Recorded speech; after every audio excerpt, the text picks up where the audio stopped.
माननीय संजय सिंह प्लीज। धन्यवाद मान्यवर, आपने मुझे महामहिम राष्ट्रपति के अभिभाषण पर अपनी बात कहने का मौका दिया।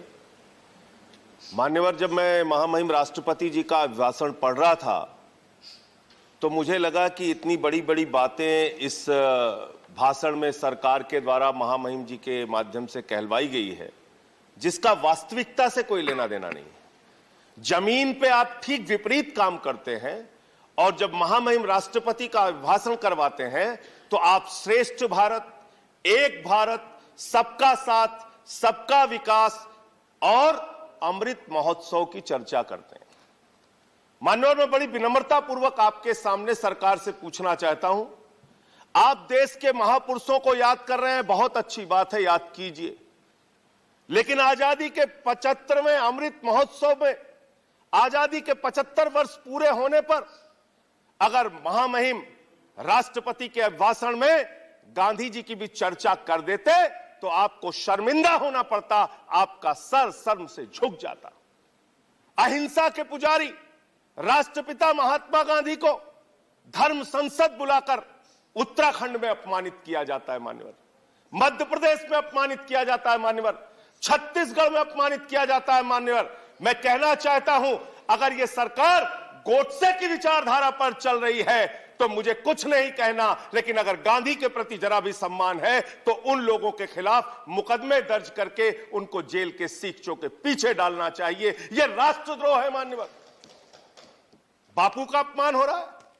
दुनिया के किसी देश में चले जाइए, आप कहते हैं हम भारत से आए, लोग कहते हैं गांधी जी के देश से आए। उस महात्मा गांधी का अपमान इस देश में हो रहा है मान्यवर, आजादी के 75वें साल में, और सरकार खामोश, प्रधानमंत्री जी खामोश, कोई उसकी चर्चा नहीं करते, क्योंकि कहीं ना कहीं भारतीय जनता पार्टी जिस विचारधारा से आती है वो विचारधारा गोडसे को महिमा मंडित करने की विचारधारा है, गांधी के विपरीत काम करने वाली विचारधारा है। दूसरी बात मान्यवर, सबका साथ सबका विकास का जिक्र किया गया।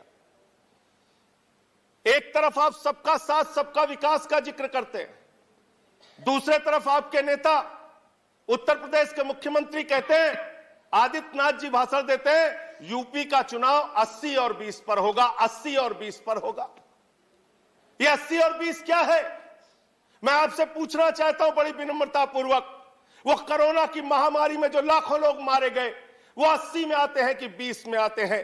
वो किसान जो 1 साल तक सड़कों पर बैठा रहा, 750 किसान शहीद हो गए, वो 80 में आते हैं या 20 में आते हैं? वो खुशी दुबे उत्तर प्रदेश की बेटी जो 1.5 साल से जेल में सड़ रही है, वो प्रभात मिश्रा जिसका फर्जी इनकाउंटर हो गया, वो हाथरस की बेटी जिसको रात में 2 बजे जला दिया गया, वो नौजवान जो लाठियों से पीटे जाते हैं मान्यवर, वो 80 में आते हैं या 20 में आते हैं? ये 80 और 20 में हिंदुस्तान को बांटना बंद करो, गरीब बच्चों के फीस पे चर्चा करो, तरक्की पर चर्चा करो। आप किस ओर हिंदुस्तान को लेकर जाना चाहते हैं? क्या आप करना चाहते हैं? आपने श्रेष्ठ भारत कहा, 17वें पॉइंट को मैं पढ़ रहा था मैंने, श्रेष्ठ भारत, और इस श्रेष्ठ भारत के साथ आप क्या कर रहे हैं? माननीय गृह मंत्री जी बयान देते हैं मुजफ्फरनगर में जाके, दंगे याद है ना?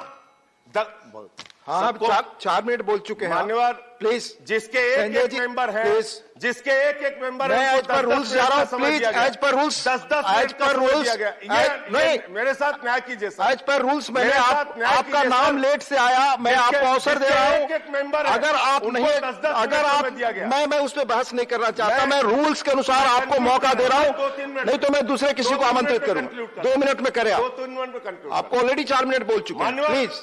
मान्यवर, मैं बड़ी विनम्रता पूर्वक आपसे कहना चाहता हूं, हमारे देश के गृह मंत्री इस भाषण में श्रेष्ठ भारत की बात कही गई, वो भारत श्रेष्ठ है, श्रेष्ठ था, श्रेष्ठ रहेगा, लेकिन उस श्रेष्ठ भारत को आप दिन रात पाकिस्तान से डराते हैं। बिहार का चुनाव होता है, पाकिस्तान से डराते हैं, यूपी का चुनाव होता है, पाकिस्तान से डराते हैं, पंजाब का चुनाव होता है, पाकिस्तान से डराते हैं। अरे पाकिस्तान से डराना बंद करो, हम 130 करोड़ हिंदुस्तानी हैं, हम किसी पाकिस्तान से नहीं डरते। अगर भाजपा के लोगों को डर लगता है तो चुनाव प्रचार में निकलना बंद कर दीजिए, लेकिन पाकिस्तान की चर्चा चुनाव में मत कीजिए। मान्यवर, मैं पूरा भाषण पढ़ रहा था, किसानों का जिक्र आया, गरीब कल्याण योजना का जिक्र आया। आपने उसका बजट न्यूनतम कर दिया। इसका मतलब मार्च तक गरीबों को मुफ्त राशन मिलेगा। चुनाव खत्म, गरीब राशन की योजना खत्म। यह है आपकी योजना।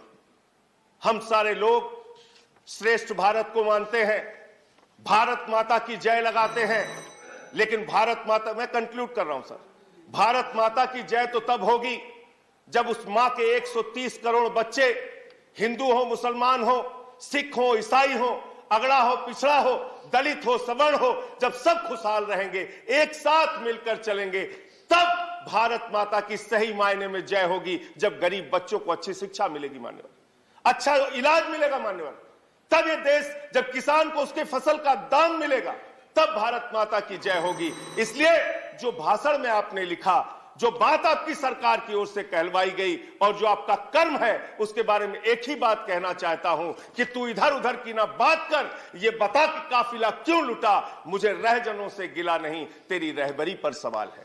Thank you. तेरी रहबरी पर सवाल है। Thank you. माननीय विनय विश्वम जी, अंतिम 1 मिनट सर, मैं खत्म कर रहा हूं सर। 1 मिनट नहीं, आप कंक्लूड करें। अंतिम 1 मिनट में खत्म कर रहा हूं। नहीं, 1 मिनट नहीं दे सकते, सॉरी। खत्म कर रहा हूं सर। माननीय विनय विश्वम जी, मैं खत्म कर रहा हूं सर, खत्म कर रहा हूं। मैं सिर्फ आपसे यही कहना चाहता हूं, आपके माध्यम से सरकार से निवेदन करना चाहता हूं, चुनाव मुद्दों पर लड़िए, देश का माहौल मत बिगाड़िए, देश को नफरत की आग में मत झोंकिए, देश को इस चुनाव को माननीय विनय विश्वम कराइए। माननीय विनय विश्वम, इस पूरे प्लीज स्पीक में यूपी ओनली